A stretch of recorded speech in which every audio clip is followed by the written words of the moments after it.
네, 오늘 말씀은 누가복음 1장 26절부터 38절까지입니다.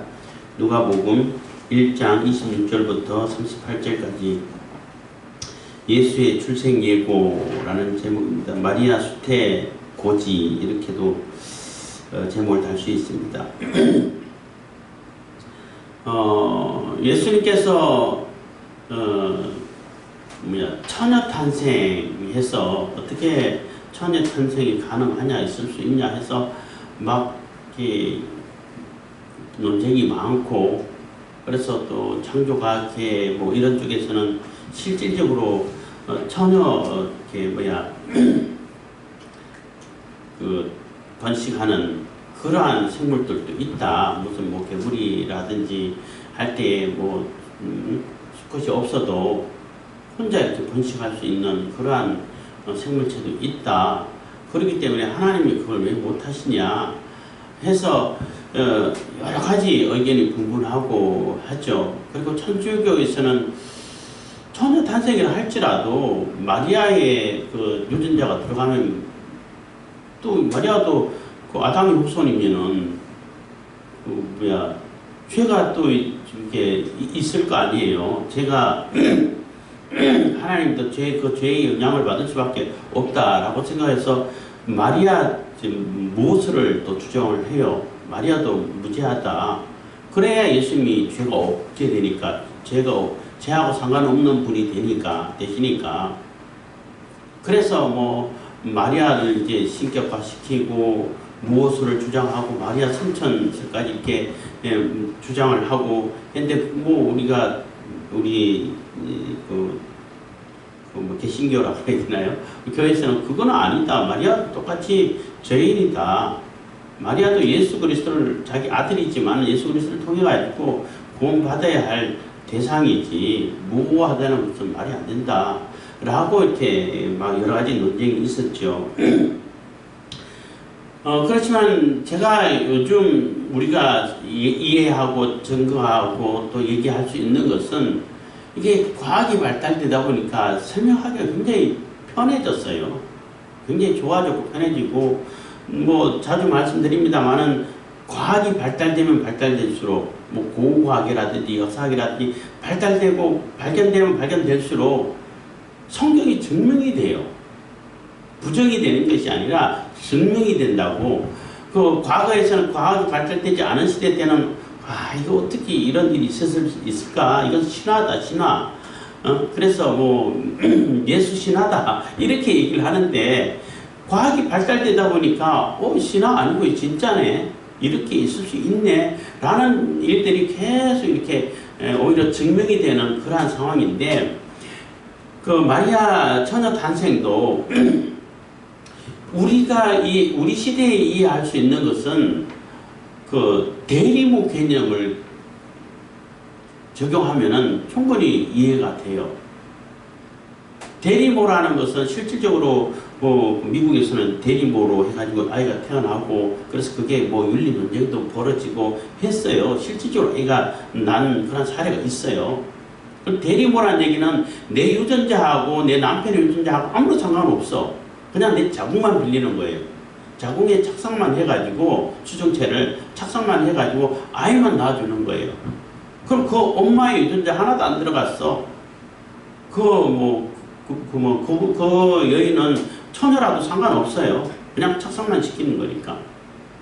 그래서 대리모 개념을 생각을 하게 되면은 충분히 이해를 할 수 있게 된다는 거죠. 그래서 인공수정으로 우리 인간 사회에서도 과학적으로 또 의학적으로 이 대리모로 해가지고 출생시킬 수 있는 그러한 능력이 있는데, 그게 가능한데 하나님이 성령께서 수정체를 창조 못 하시겠냐는 거예요. 그래서 대리모 개념을 우리가 가지고 이해를 하게 되면은 굳이 마리아를 무엇을 주장하고 또 마리아 성천설을 주장하고 마리아께는 뭐 전혀 죄하고 상관없는 사람들 이렇게 억지로 안 부려도, 억지로 그냥 교리를 안 만들어도 돼요. 그럼 예수님은 마리아의 유전자도 안 들어가 있고 요셉의 유전자도 포함되지 않아 있어요. 그래서 인간의 육신적으로 어떻게 이렇게 출생되는 그런 분이 아니라는 얘기죠. 그래서 죄하고는 전혀 상관이 없고 죄의 영향력을 전혀 받지 않는 그러한 분이 예수님이라고 말할 수 있는 거죠. 그래서 우리가 예수님에 대해서 우리가 생각할 때에 어떻게 그게 가능하냐? 인간 사회에서는 인간 사회에서도 그냥 그 대리모해가 착상시켜주면은 이게 수정체를 만들 수는 없지만은 그 인공 수정은 되죠. 전자와 난자를 통해 가지고 인공 수정해가지고 착상시키면은 대리모로 임신이 돼요. 그러한 개념을 가지고 우리가 이해를 하게 되면은 예수님이 그 천하 탄생했다는 것을 충분히 이해를 할 수 있고 그게 굉장히 큰 믿음이 있어야 믿고 이러지 않고 충분히 가능하겠네 이 얘기가 쉽게 된다는 겁니다. 물론 이제 그 수정체는 성령께서 창조하셨다고 하나님께서 창조하셨다고 볼 수 있는 거죠. 그래서 마리아에게 착상을 시켜줬다라고 말할 수 있는데, 근데 이 얘기가 그 방법적인 면에서는 그렇게 쉽게 이해할 수 있는데 그 마리아 입장에서는 그것을 받아들이기는 정말로 어려운 거예요. 요즘 시대도 사실 쉽지 않을 텐데 대리모 한다 하더라도 그거 굉장한 결단을 해야 되는 것이고 함부로 할 수 있는 것이 아니지요. 근데 그 마리아 시대 때 예수님 태어난 그 당시 때는 더더욱 더 그래요. 그래서 그 당시는 주로 이제 12살, 13살 이때 되면 이제 약혼하고 정혼한다 그래요. 그러면은 많아봐야 15, 16살 이 정도밖에 안 됐었다고 볼 수 있죠. 요즘 말하면 중학교 2학년 정도밖에 안 돼. 근데 그 믿음의 결단이 없으면은 이게 불가능한 거란 말이에요. 그리고 하나님께서 천사를 보내가지고 마리아를 찾아갔을 때도 마리아의 허락을 구해.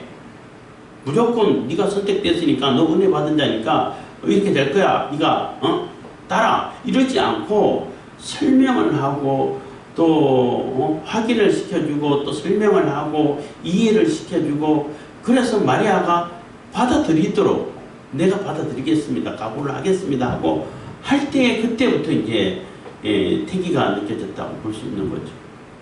그래서 굉장한 믿음의 결단이 있어야 되는 것이고 믿음의 결단이 없으면 결코 있을 수 없는 일이 된다는 얘기인 것입니다. 그래서 우리가 그 마리아의 그 처녀 탄생을 얘기하고 또 수태고지를 받고 예수님을 임신해서 그 열대 동안 지내는 동안 얼마나 많은 고민이 있고 많은 괴로움이 있었겠냐는 거죠. 그러한 과정을 통해서 우리가 정말로 하나님의 은혜를 입은 자가 그냥 좋고 쉽고 그냥 감격스럽고 이것만 있는 게 아니라 너무나 많은 그 갈등과 고난과 또 여러 가지 겪어야 그런 어려움들, 고난들이 많다라고 생각할 수 있는 거죠. 그리고 왜 처녀 잉태를 얘기했냐면은 이 글이 써지던 그러한 당시에는 처녀 탄생 말고는 용어가 없어요. 그때 대리모란 개념 자체가 없어요. 요즘 들어오니까 대리모 개념이 있는 거죠. 그때는 그런 건 상상도 못하는 시대잖아요. 대리모라는 건. 그러니까 처녀 탄생이라고 표현을 하는 겁니다. 누가복음 1장 26절입니다. 여섯째 달에 천사 가브리엘이 하나님의 보내심을 받들어 갈릴리 나사렛이라는 동네에 가서 해서 여섯째 달이라는 얘기는 그 엘리사벳이 사가랴 그 제사장과 그 아내 엘리사벳 그 제사장들이고 엘리사벳도 아론의 후손이라고 이렇게 적어주고 있죠. 아이가 없어 나이가 많은 늙었는데 이미 병수가 끊겼다고도 볼 수 있어요. 생식 능력이 이미 소진되고 없어진 상태라고 볼 수 있어요. 그런 상태인데도 불구하고 하나님께서 특별한 계획을 통해 가지고 또 아이를 이렇게 수태하게끔 만들고 또 능력을 주셔서 그래서 엘리사벳도 이미 임신한 상태가 6개월이 됐다는 거예요. 그래서 세례 요한이 예수님보다 6개월 먼저 태어난 그 세상 나이로 보면은 뭐 6개월 형이라고 볼 수도 있는 거죠. 그래서 그것을 잘 알지 못하고 그것을 믿지 못하니까 사가랴가 예수님 세례 요한이 태어날 때까지 벙어리로 지내게 되고 벙어리를 지내고 나서 태어나가지고 이름을 적을 때에 똑같이 아버지 이름을 따가지고 가브리엘 사가랴라 하자 했더니 그게 아니다 하고 석판을 갖고 오라 해가지고 요한이라 했더니 요한이라는 이름은 우리 가문에 사가랴 가문에 없는 이름인데 왜 그렇게 하냐 했더니 그때 요한이라고 이렇게 쓰고부터 이제 입이 다시 열리고 했는데 사가랴가 세례 요한을 잉태하고 그러니까 천사로부터 그 보지를 받고 그때부터 벙어리로 지냈는데 그 얘기는 하나님의 심정을 얘기하는 것이라고도 볼 수 있어요. 그러한 상징이 그런 의미가 들어 있어요. 하나님도 그 말라기 선지자를 마지막으로 인해 가지고 400약 400년 동안 침묵하셨어요. 더 이상 말을 안 하셔. 선지자도 안 보내시고 그냥 그러니까 중간기 뭐 암흑기 이렇게 가지고 400년이라고 얘기하는데 그러고 나서 이제 세례 요한이 바톤을 입게 되는데 그만큼 하나님이 이스라엘 백성들에게 실망하셨고 더 이상 말이 필요 없고 그냥 침묵하셨다. 그것을 이렇게 상징화 시켜주는 것이 사가랴의 벙어리 사건이라고 볼 수 있어요. 어쨌든 간에 그래서 6개월이라 돼가지고 그 엘리사벳도 이미 임신한 6개월 정도 돼 있는 그때에 천사 가브리엘 천사는 이게 메시지를 전하는 하나님의 그 명령을 이렇게 전달하는 그러한 천사장이라고 말할 수 있어요. 어쨌든 뭐 하나님의 메시지를 전하라고 할 때는 꼭 가브리엘 천사 이름이 나오는 겁니다.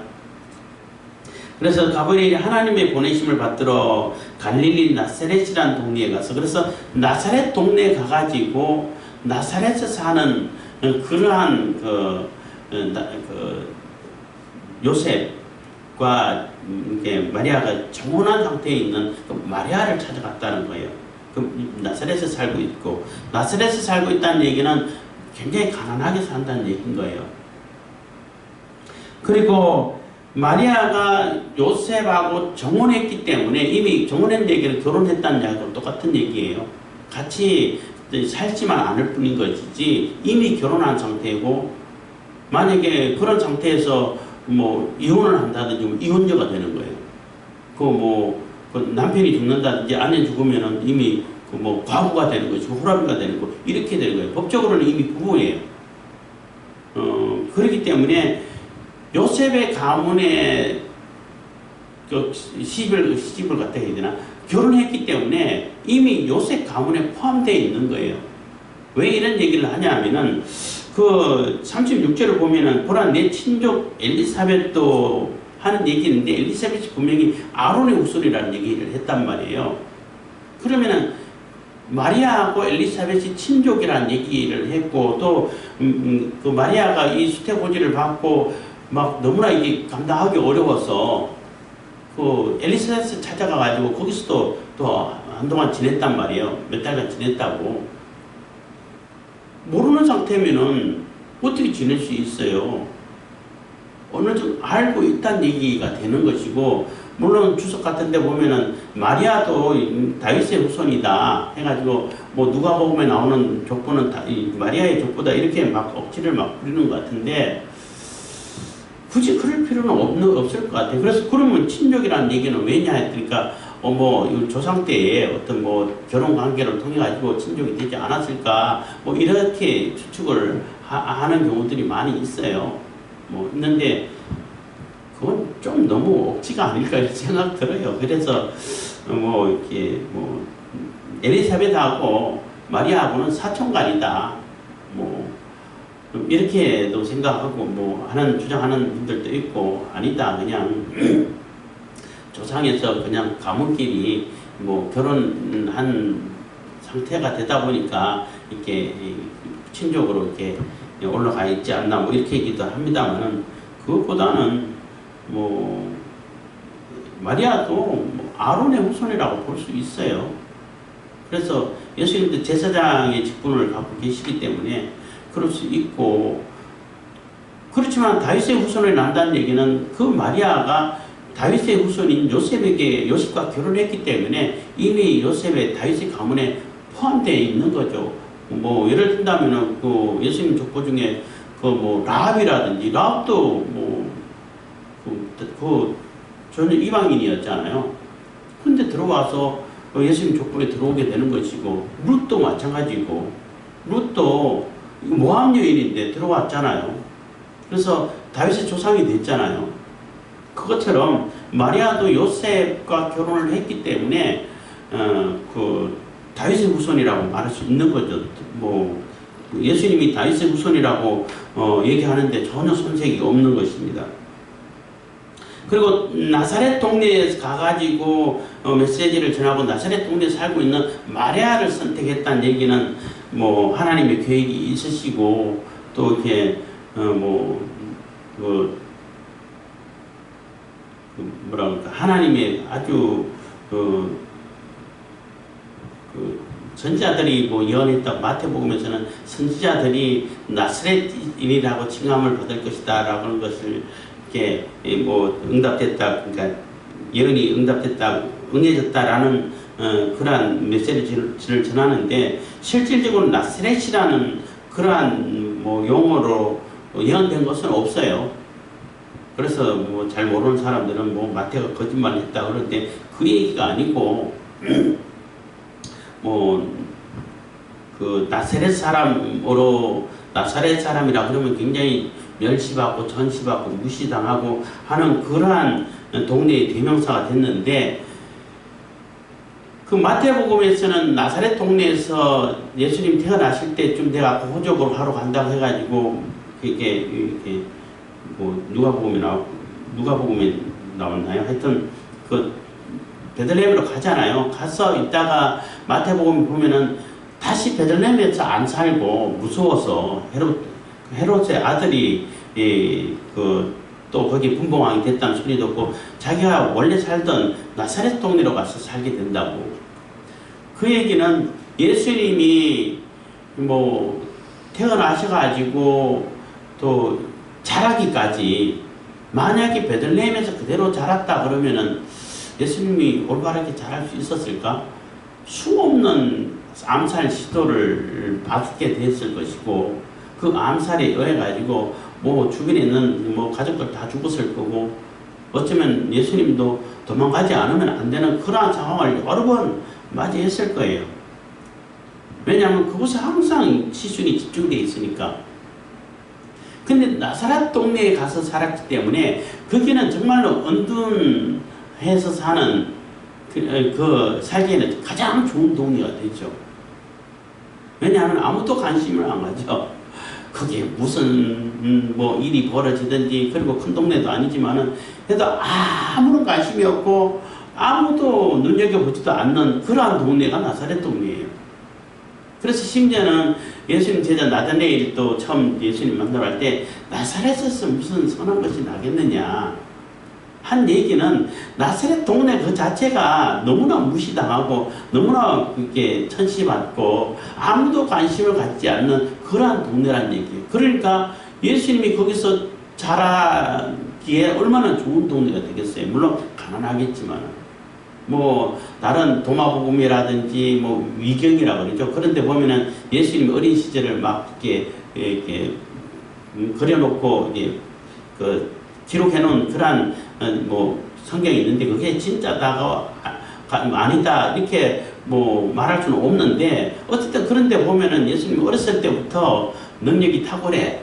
뭐 죽었던 비둘기도 살리고 이렇게 해가지고 아주 뭐 이렇게 능력을 많이 나타내 보여요. 그럼 뭐 실질적으로 그랬는지는 안 그랬는지는 모르겠지만은 어쨌든 지혜가 탁월하다는 것은 그 누가복음에 나오잖아요. 12살 때 예수님께서 성전에서 그 박사들하고 뭐 제사장들하고 서기관들하고 토론하는 그런 내용을 보도를 하고 있죠. 그럴 때 사람마다 다 놀라게 되고 하는데 그만한 탁월한 지혜를 가지고 자랐지만은 나사렛에서 자랐기 때문에 아무도 관심 안 갖는다는 얘기예요. 그래서 나사렛이 아니었다면은 그런 탁월한 지혜를 나타내고 두각을 나타내고 했으면은 벌써 사람들이 주목하게 되고 또 메시아를 거부하는 자들, 메시아가 오면 안 되는 사람들을 있잖아요. 뭐 그 당시 뭐 제사장들, 서기관들도 똑같았어요. 왜냐하면은 지금 뭐 성전을 통해 가지고 뭐 황금알을 낳는 거위처럼 어마어마한 부를 축적할 수 있고 뭐 불편함이 하나도 없고 지금이 천국인데 메시아가 와가지고 다 뒤집어 엎으면은 큰일 나는데 왜 바라겠어요? 안 바라죠. 그렇기 때문에 그러한 자들로 인해 가지고 또 권력자들로 인해 가지고 굉장히 이게 그 암살 위험, 살해 위험을 많이 받았을 텐데 나사렛 동네에 살았기 때문에 전혀 그거하고 상관없이 자랄 수 있었다는 거죠. 그래서 나사렛이라는 동네가 매우 중요하고 언둔 생활하기, 거기에서 숨어서 살기가 아주 가장 합당하고 좋은 동네라고 말할 수 있는 것입니다. 그래서 나사렛 동네에서 살고 있는, 그래서 다윗의 후손이지만은 그 요셉이 나사렛 동네에서 살고 그 같은 동네에서 그 정원한 마리아에게 이 가브리엘 천사가 찾아갔다는 것입니다.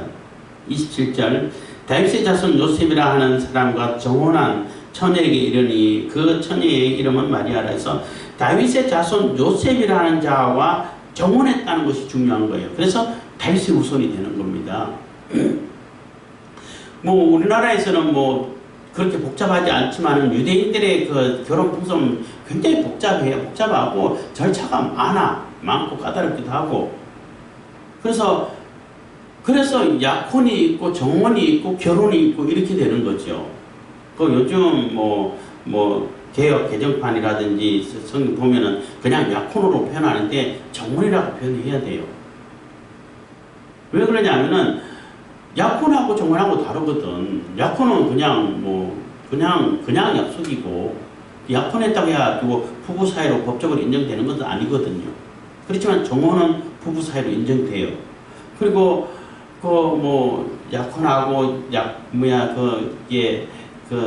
결혼 승낙을 받고 가서 이제 뭐 증표를 주고 뭐 이렇게 정서를 써주고 그리고 신랑은 자기 집으로 돌아가 버리고 가서 거할 처소를 얘기한다 그러죠. 가고 그리고 대략 1년 정도 걸리는데 기간은 모르는데 어쨌든 떨어져 살아요.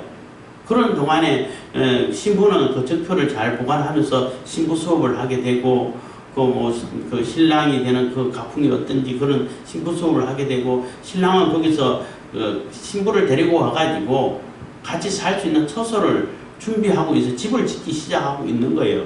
그래서 어느 정도 집 다 짓고 준비가 다 되면은 어느 날 이거는 누구도 몰라. 그래서 그러니까 아들도 모르고 천사도 모르고 아들도 모르고 한 얘기가 뭐 예수님이 모르는 게 있다라는 얘기가 아니라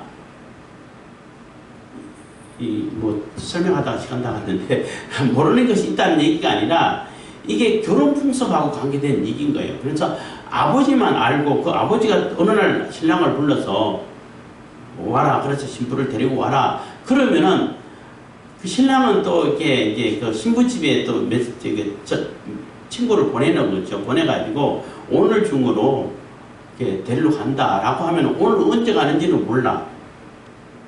그러면은 그때부터 이제 신부집에서 신랑 맞을 준비를 하는 거예요. 그래서 뭐 등불을 준비하고 있는 거죠. 그래서 거기서 신부를 맞이하고 또 거기서 또 절차를 보내고 하다 신부를 데리고 신랑 집에 가가지고 또 신랑 집에서 또 일주일간 뭐 또 잔치를 한다고 그래요. 하여튼 그런 여러 가지 복잡한 그런 과정이 있는데 어쨌든 정혼한 그러한 처녀에게 정혼했지만은 아직 그러니까 남자를 알지 못하고 신부수하고 있는 그 처녀 마리아에게 찾아갔다는 것입니다. 28절 그에게 들어가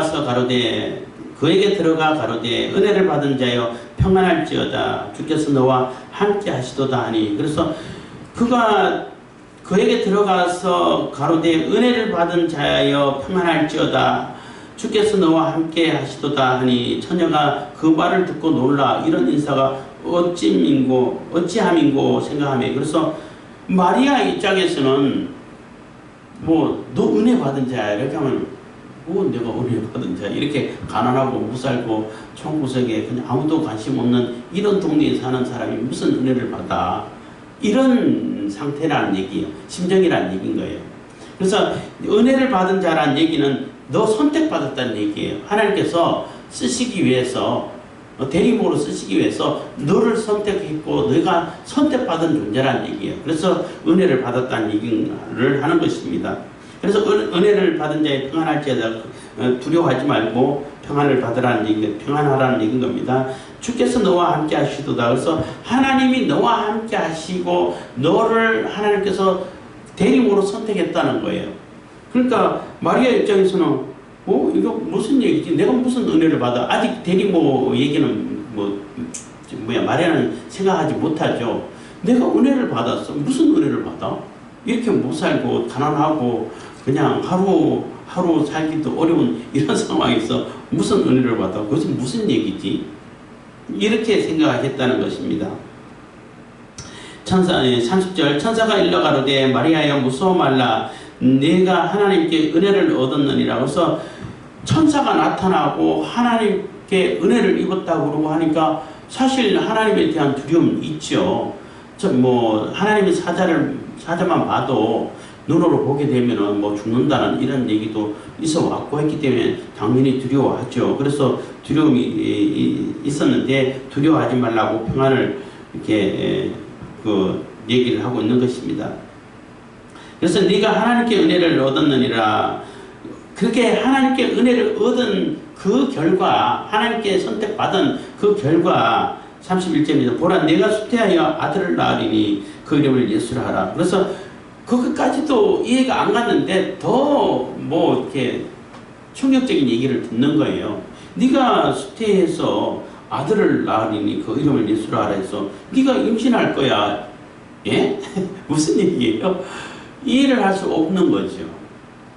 마리아 입장에서는 전혀 상상도 못하고 이해도 할 수 없는, 그리고 감당하기도 어려운 이런 얘기를 이렇게 듣게 됐다는 것입니다. 그래서 그 이름을 예수라고 하라고 했는데 예수는 구원자라는 뜻이에요. 여호수아라는 뜻하고 여호와께서 구원하신다 하는 뜻인데 그거하고 똑같은 이름인 거예요. 여호수아는 히브리 발음이고 예수는 헬라 발음이고, 그러니까 발음의 그 차이지 같은 의미의 이름인 것입니다. 32절 저가 큰 자가 되고 지극히 높으신 이의 아들이라 일컬을 것이요 주 하나님께서 그 조상 다윗의 위를 저에게 주시리니. 그래서 그 아들이 태어날 건데 이름을 예수라고 이름을 줘라. 근데 그 아들은 어마어마한 아들이라는 것입니다. 큰 자가 되고 위대하고 크고 인간으로서는 어떻게 감당할 수 없는 큰 자가 되고 지극히 높으신 이의 아들, 지극히 높으신 이의 아들이라는 얘기는 그 지극히 높으신 이는 하나님, 성부 하나님을 얘기하는 거죠. 성부 하나님의 아들이라고 불려질 것이고 아들인 것이죠. 주 하나님께서 그 조상 다윗의 위를 저에게 주시리니. 그래서 다윗의 위를 준다는 얘기는 그 다윗의 왕권을 이어갈 수 있는 존재가 된다는 거예요. 그러니까 엄청난 이렇게 존재가 태어난다는 거죠. 그런 존재가 태어나는데 그 존재를 태어나게끔 하는 대리모로서는 마리아가 쓰인다는 얘기인데, 아무리 그러한 존재가 태어난다 할지라도 마리아 입장에서는 감당하기가 너무나 어려운 거죠.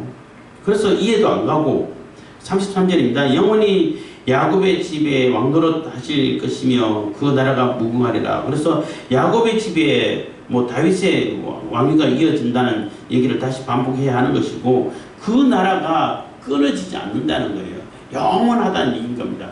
다윗의 왕조는 한번 끊어졌잖아요. 바벨론에 의해 가지고. 그래서 그 후손은 명맥이 이어져 내려왔지만은 왕으로서는 지위를 잃어버렸죠. 그렇지만은 예수를 통해서 예수 그리스도를 통해 가지고 다시 그 왕위가 왕권이 영원히 이어지겠다는 것입니다. 그래서 그 엄청난 존재를 내가 수태를 하고 낳을 것인데 그 아무리 엄청난 존재를 할지라도 마리아는 이해를 할 수 없는 거예요. 왜 이해를 못하냐면은 34절입니다. 마리아가 천사에게 말하되 나는 사내를 알지 못하니 어찌 이 일이 있으리까 해서 나는 남자를 경험한 적이 없는데 어떻게 임신이 되냐는 거예요.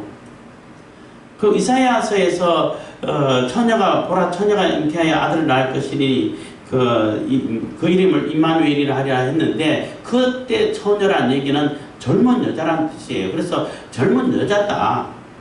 젊은 여자는 얼마든지 아이 낳을 수 있지 않냐. 반드시 처녀일 필요는 없다. 이렇게 해가지고 또 신학적으로 논쟁하고 그래요.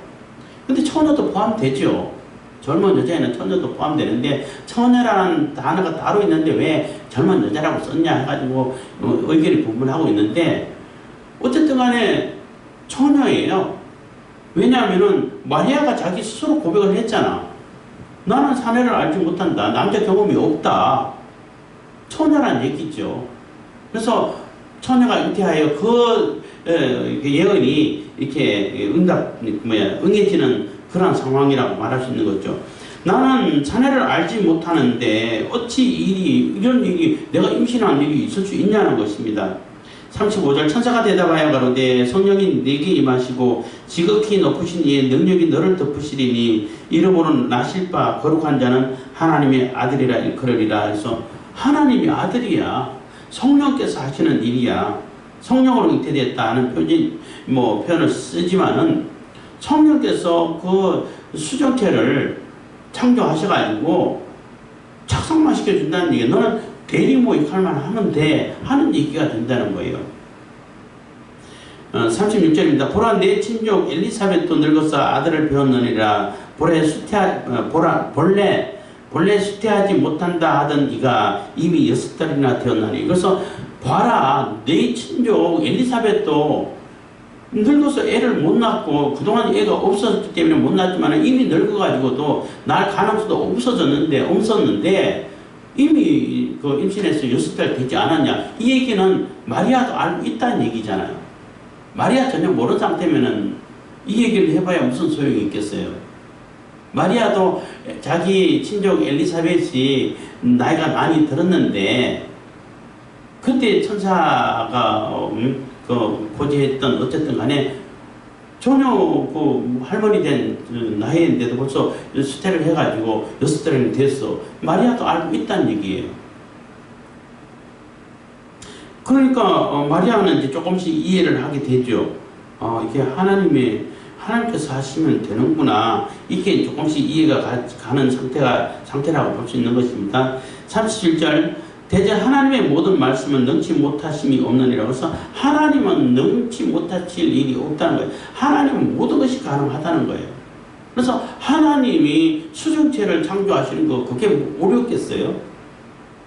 전혀 어렵지 않다는 거예요. 그래서 마리아는 그 하나님께서 성령께서 창조하신 그 수정체를 그냥 착상만 시키는 거예요. 자궁에.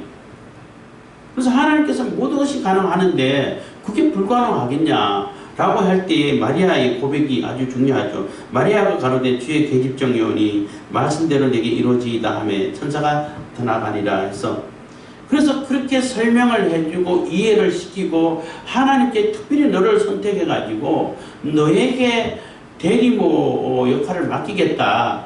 그게 어떻게 가능하냐 했더니 엘리사벳을 봐라. 그래도 이미 임신하지 않았냐 했더니 그럼 하나님께서 하시면은 되겠네요. 그리고 나는 하나님의 그냥 종입니다. 하나님께서 쓰시면 그냥 쓰임받을 수밖에 없는, 쓰임받기를 오히려 영광스러워하는 그런 종입니다. 그냥 하나님 뜻대로 해주십시오 하고 받아들인 거예요. 받아들임으로 인해가지고 이미 이제 태기가 느껴졌다고 말할 수 있는데 이게 보통 일이 아닌 거예요.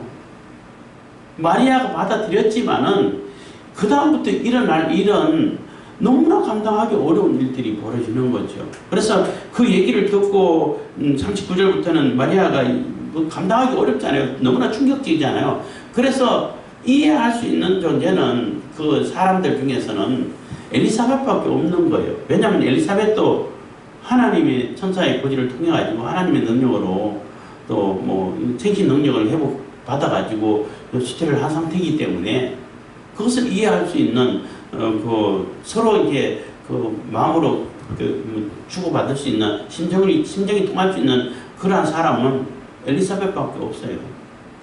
뭐 사촌 큰언니라고 말할 수도 있는데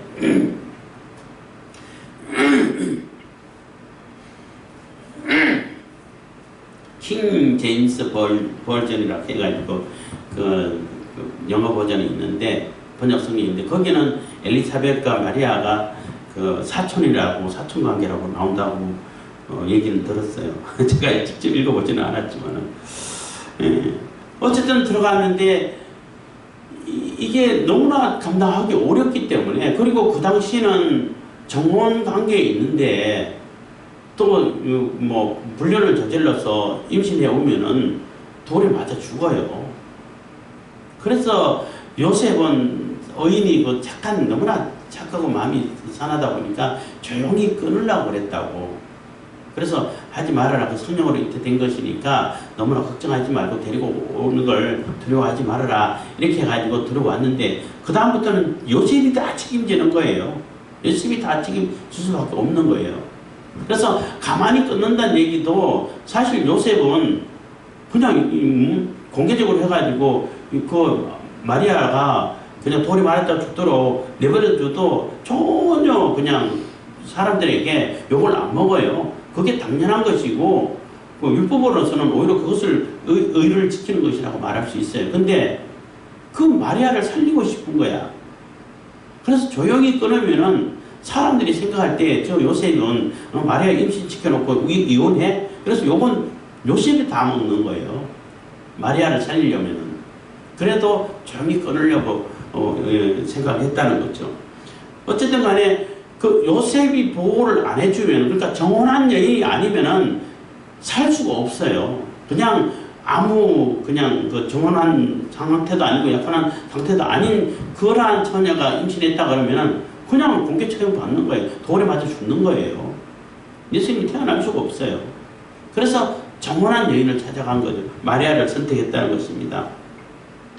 그래서 마리아가 이렇게 받아들이고 마리아를 통해 가지고 마리아의 자궁을 빌려서 예수님께서 이 땅에 오시는 통로가 됐다는 것입니다. 그래서 마리아도 그렇지만 마리아도 우리가 예수님을 통해 가지고 구원받아야 할 대상이 되는 것입니다. 그래서 우리가 예수님께서 오실 때에 이게 뭐 신하다, 우리 인간의 이성으로서는 이해할 수 없기 때문에 신하다 이렇게 치부할 것이 아니라 하나님이 살아계시고 하나님께서 이 모든 역사를 이끌어 가시고 창조하시고 이끌어 가시는 그 가운데 하나님의 특별한 계획으로, 그리고 이런 뭐 전무후무하죠. 마리아 때밖에 없어요. 앞으로도 없고. 대리모 개념을 생각하게 되면 충분히 이해가 되고 그것을 믿음으로 받아들이기에 어렵지 않게 된다는 것입니다. 그래서 하나님께서 특별하게 계획하셨기 때문에 세례요한을 특별히 계획하셔가지고 그 불임 부부에 있던 사가랴 엘리사벳을 통해서 미리 예배하기 위해서 보냈고, 예수님은 그러한 정도의 특별한 계획이 아니라 정말로 새로운 새 창조를 이루어갈 수 있는 그러한 분이시기 때문에 성령으로 수정체를 이렇게 창조하셔가지고 마리아의 자궁에 착상시켰다고 우리가 이해하면 되겠습니다. 기도하겠습니다. 사랑해 주신 감사합니다. 이 시간에도 은혜와 권력 주신 감사드립니다.